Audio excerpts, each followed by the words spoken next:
ఓం శ్రీమాత్రే నమః. ఛానల్లోకి స్వాగతం అండి. మిథున రాశి వారి చుట్టూ ఒక దేవత తిరుగుతుంది. అయితే ఆ దేవత ఎవరు, ఎందుకు తిరుగుతుంది, ఆ దేవత అనుగ్రహం కోసం మీరేం చెయ్యాలి, అసలు మీ చుట్టూ దేవత తిరుగుతుంది అనటానికి సంకేతాలేంటి, అలాగే జూలై 24 గురువారం అమావాస్య రోజున మీకు ఏం జరగబోతోంది అనే ఆసక్తికరమైన విషయాలన్నీ కూడా ఈ వీడియోలో మనం వివరంగా తెలుసుకుందాం. కానీ అంతకంటే ముందుగా మీరు కనుక మన ఛానల్ని ఇప్పటి వరకు సబ్స్క్రైబ్ చేసుకోకపోతే సబ్స్క్రైబ్ చేసుకొని పక్కనే వచ్చిన బెల్ ఐకాన్ నొక్కి ఆల్ సెలెక్ట్ చేసుకుంటే మేము ఇలాంటి వీడియోస్ అప్లోడ్ చేయగానే ముందుగా మీకు ప్రతి వీడియో నోటిఫికేషన్ వస్తుంది. అలాగే వీడియో నచ్చినట్లయితే లైక్ చేయడం మర్చిపోకండి. ఇక వివరాల్లోకి వెళితే ఈ రాశి వారి చుట్టూ ఏ దేవత తిరుగుతోంది అనే విషయాన్ని తెలుసుకోబోయే ముందు మీరు జీవితంలో కొన్ని విషయాలను నిర్లక్ష్యం చేయకూడదు. ఇలా చేసినట్లయితే కనుక జీవితంలో ఎన్నో కష్టాలను నష్టాలను ఎదుర్కోవలసి ఉంటుంది. కాబట్టి వాటి నుంచి బయటపడటానికి ఆ విషయాలను నిర్లక్ష్యం చేయకుండా ప్రతి అంశాన్ని కూడా ఆచితూచి ఆలోచించి నిర్ణయం తీసుకోవాలి. ఆ విషయాల గురించి మనం వివరంగా తెలుసుకుందాం. ప్రస్తుతమున్న పరిస్థితుల్ని అనుసరించి కొన్ని సందర్భాల్లో తోచింది చేసే విధంగా మీరు ప్రవర్తిస్తూ ఉంటారు. అటువంటి పరిస్థితుల్లో మార్చుకోకపోయినట్లయితే జీవితంలో కష్టాలను ఎదుర్కొంటారు. అందుచేత ప్రతి ఒక్క అంశాన్ని క్షుణ్ణంగా పరిశీలించి నిర్ణయం తీసుకోవాలి. ఆలోచనలు స్థిరంగా ఉండేలా ప్రయత్నించాలి. ఒక నిర్ణయం తీసుకుంటే దానికి ఖచ్చితంగా కట్టుబడి ఉండాలి. ఈ అంశంలో మీరు మీ ప్రవర్తనను సవరించుకుంటే కనుక జీవితాన్ని ఆనందదాయకంగా మార్చుకోవచ్చు. ఈ రాశివారికి జీవితంలో ఒడిదుడుకులు ఎక్కువగా ఉంటాయి. అలాగే అధికంగా శ్రమించి తమ బాధ్యతలను నిర్వహించి ఉన్నత స్థానానికి చేరుకుంటారు. ఈ రాశివారికి మంచితనం, మానవత్వం అధికంగా ఉంటాయని చెప్పొచ్చు. ఇతరులు కష్టాల్లో ఉంటే ఖచ్చితంగా ఏదో విధంగా సహాయం చేయాలి అని అనుకుంటారు. వీరి దగ్గర ధనం ఉన్నా లేకపోయినా ఎదుటివారు కష్టాల్లో ఉంటే మాత్రం సహాయం చేయటానికి ప్రయత్నిస్తారు. ఈ రాశివారు న్యాయం అనేది ఎవరికైనా ఒకటే అనే ఆలోచన కలిగి ఉంటారు. అందుకే మీకు ఎలా న్యాయం జరగాలి అని కోరుకుంటారో అలాగే ఎదుటివారికి కూడా వారు నిజాయితీ పరులైతే వారికి ఖచ్చితంగా న్యాయం జరగాలి అని కోరుకుంటారు. ఈ గుణం కారణంగా ఎదుటి వ్యక్తులు మీకు ఆకర్షించబడతారు. ఎప్పుడూ కూడా ప్రశాంతంగా ఉంటూ జీవితాన్ని ఆనందంగా గడపటానికి ఎక్కువ ఇష్టపడతారు. ఎదుటివాళ్లు కష్టాల్లో ఉంటే సాయం చేయటానికి ముందుంటారు.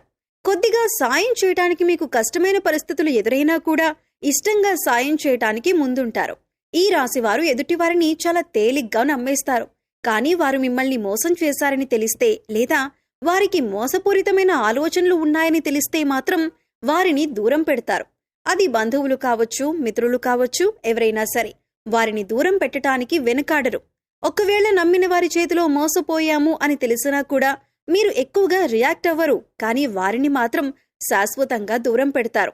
ఇలాంటి మీకున్న లక్షణాలు మిమ్మల్ని అందరిలో కంటే కూడా ప్రత్యేకంగా నిలబడేలా చేస్తుంది. ఈ రాశి వారికి బాల్యంలో కష్టాలు అధికంగా ఉంటాయి. అలాగే యవ్వన ప్రాయంలో కుటుంబాన్ని వదిలి దూరంగా ఉంటూ తమ బాధ్యతలను నిర్వహిస్తూ కెరీర్ని డెవలప్ చేసుకోవలసిన పరిస్థితులు ఏర్పడతాయి. స్నేహితుల్ని, బంధువుల్ని వదిలి కొంతకాలం దూరంగా ఉండవలసిన పరిస్థితులు కూడా వస్తాయి. ఇబ్బందికరమైన కుటుంబ పరిస్థితులు కొంతకాలం ఎదురవుతాయి. ఈ సమయంలో మీరు నమ్మిన వ్యక్తుల చేత మోసపోయే అవకాశం కూడా కనిపిస్తుంది. అందుచేత ఎవరు మనవారు, ఎవరు పరాయి వారు అని గమనించాలి. ఎదుటివారు మన మంచి కోసం చెబుతున్నారా లేదా వారికి అందులో లాభం ఏదైనా ఉందా అనే అంశాలను కూడా మీరు గమనించాలి. ప్రతి ఒక్కరి మీద ఒక కన్నేసి ఉంచాలి. ఎందుకంటే మీరు నమ్మిన వారే మీతో స్నేహపూర్వకంగా మాట్లాడుతూనే మిమ్మల్ని మోసం చేసి మిమ్మల్ని ఇబ్బందుల్లో పడేసే అవకాశాలు ఎక్కువగా ఉన్నాయి. ఈ సమయంలో ఈ రాశివారు వ్యాపార కూడలిని అద్దెకిచ్చే ఆలోచన ఉంటే మానుకుంటే మంచిదే. ఎందుకంటే అది మీకు నష్టాన్ని చేకూర్చవచ్చు. ఇక మీ వ్యాపారం ఏదైనా ఉంటే దాన్ని విస్తరించడానికి ప్రయత్నించినట్లయితే లాభాల బాట పడతారు. అలాగే వ్యాపారంలో ఎప్పుడూ అనుభవజ్ఞులను భాగస్వాములుగా చేర్చుకోవటానికి ప్రయత్నించండి.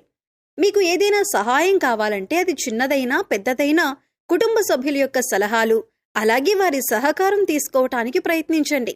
అలాగే ఈ సమయంలో మీరు డబ్బుని అప్పుగా ఇచ్చినా తీసుకున్నా కూడా వాటికి సంబంధించిన పత్రాల గురించి చాలా జాగ్రత్తగా ఉండాలి. ఎందుకంటే ఈ సమయంలో మీకు షూరిటీ సంతకాల విషయంలో ఇబ్బందికర పరిస్థితులు కనిపిస్తున్నాయి. అయితే డబ్బులు ఇచ్చి పుచ్చుకునేటప్పుడు పత్రాలను జాగ్రత్తగా చూసుకుంటే కనుక ఎటువంటి ఇబ్బందులు ఉండవు. ఇక ఈ సమయంలో ముఖ్యంగా ఈ రాశివారి చుట్టూ ఒక దేవత తిరుగుతుందని చెప్పుకోవాలి. దీనికి గల కారణం మీరు ఇతరులకు నిస్వార్థంగా సహాయపడే విధానం కావచ్చు, లేదా మీరు నిష్కల్మషమైన మనసుతో అమ్మవారిని పూజించిన విధానం కావచ్చు, మీ దయాగుణం, దానగుణం కావచ్చు. వీటి కారణం చేత అమ్మవారు ప్రసన్నమై మీ వెనకాలే ఉండి మిమ్మల్ని నడిపిస్తున్నారు. అందుచేత ఈ రాశివారు ఎదుటివారితో మాట్లాడేటప్పుడు కానీ, ఎదుటివారికి సహాయం చేసేటప్పుడు కానీ చాలా నిర్మలమైన మనసుతో చెయ్యాలి. అమ్మవారికి కోపం తెప్పించే విధంగా మీరు ప్రవర్తించకూడదు. మీ దగ్గర లేని వ్యక్తుల గురించి మీరు తప్పుగా మాట్లాడకూడదు. కష్టాల్లో ఉన్నవారు మీ వద్దకు వస్తే ఈ సమయంలో వారికి లేదు అనకుండా మీకు వీలైనంతలో ఎంతో కొంత సహాయం చేయండి. మంచితనం, మానవత్వం వదులుకోకుండా ప్రవర్తించండి. ఇంటిని పరిశుభ్రంగా ఉంచుకోవటానికి ప్రయత్నించండి. అమ్మవారి కరుణా కటాక్షాలను పొందుతారు. ఇల్లు వాకిళ్లు శుభ్రంగా ఉన్న చోట లక్ష్మీదేవి తిష్ట వేసుకుని కూర్చుంటుందని పెద్దలు చెబుతారు. అలాగే ఇంటిని శుభ్రం చేసుకున్నాక ఇంట్లో సుగంధ ద్రవ్యాలతో ధూపం వేయండి. ఇలా చేయటం వల్ల అమ్మవారి ఆశీస్సులు మీపైన ఎల్లప్పుడూ ఉంటాయి. అలాగే అమ్మవారు మీ చుట్టూ తిరుగుతోంది అని చెప్పటానికి సంకేతాలేంటో ఇప్పుడు చూద్దాం. ఇంట్లో ఎప్పుడూ సుగంధ పరిమళం వస్తున్నట్లయితే కనుక మీ ఇంట్లో దేవత ఉందని అర్థం చేసుకోవాలి. తరచుగా ఇంట్లో పసుపు కుంకుమ వాసన వస్తున్నట్లయితే కనుక అమ్మవారు మీతోనే ఉందని అర్థం చేసుకోవచ్చు. అలాగే మీ ఇంట్లో తరచుగా గజ్జల శబ్దం వినబడుతున్నా కూడా మీ ఇంట్లో అమ్మవారు ఉన్నట్లు అర్థం చేసుకోవచ్చు. ముఖ్యంగా రాత్రి సమయంలో గజ్జల శబ్దం వినబడుతున్నట్లయితే కనుక అమ్మవారు మీ ఇంట్లో తిరుగుతున్నారని అర్థం. మనసు ప్రశాంతంగా ఉన్నట్లయితే కనుక దేవత మీ వెనకాలే ఉండి మిమ్మల్ని అనుగ్రహిస్తోందని చెప్పుకోవచ్చు. ఎందుకంటే కొన్ని సందర్భాల్లో కొంతమందిని చూసినట్లయితే ఎటువంటి ఇబ్బందులు కష్టాలు లేకపోయినా మనసు మాత్రం ఆందోళన పడుతూ ఉంటుంది. అలా కాకుండా కొంతమందిని చూసినట్లయితే ఎన్ని కష్టాలు ఉన్నా చాలా ప్రశాంతంగా ఉంటారు. మరి అటువంటి వారికి అమ్మవారి అనుగ్రహం ఉందని చెప్పుకోవచ్చు.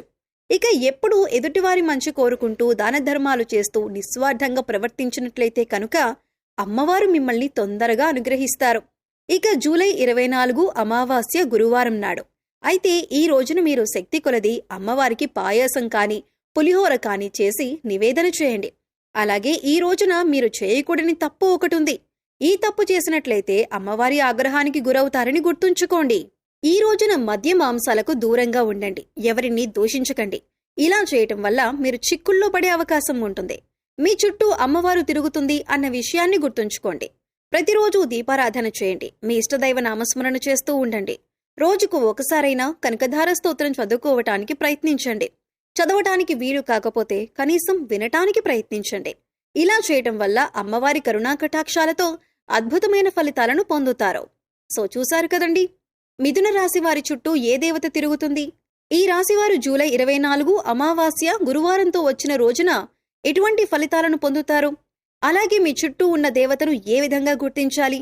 దేవతను ప్రసన్నం చేసుకోవటం కోసం మీరు ఏ పనులు చేయాలి అనే అంశాలను ఈ వీడియోలో మనం వివరంగా తెలుసుకున్నాం కదా. ఈ వీడియో మీకు నచ్చినట్లయితే లైక్ చేయండి. మీ ఫ్రెండ్స్ అండ్ ఫ్యామిలీ మెంబర్స్లో మిథున రాశి వారు ఉంటే వారితో ఈ వీడియోని షేర్ చేసుకోండి. అలాగే ఇప్పటి వరకు మన ఛానల్ని కనుక సబ్స్క్రైబ్ చేసుకోకపోతే సబ్స్క్రైబ్ చేసుకొని పక్కనే ఉన్న బెల్ ఐకాన్ నొక్కి ఆల్ సెలెక్ట్ చేసుకుంటే ఇలాంటి వీడియోస్ అప్లోడ్ చేయగానే ముందుగా మీకు నోటిఫికేషన్ వస్తుంది.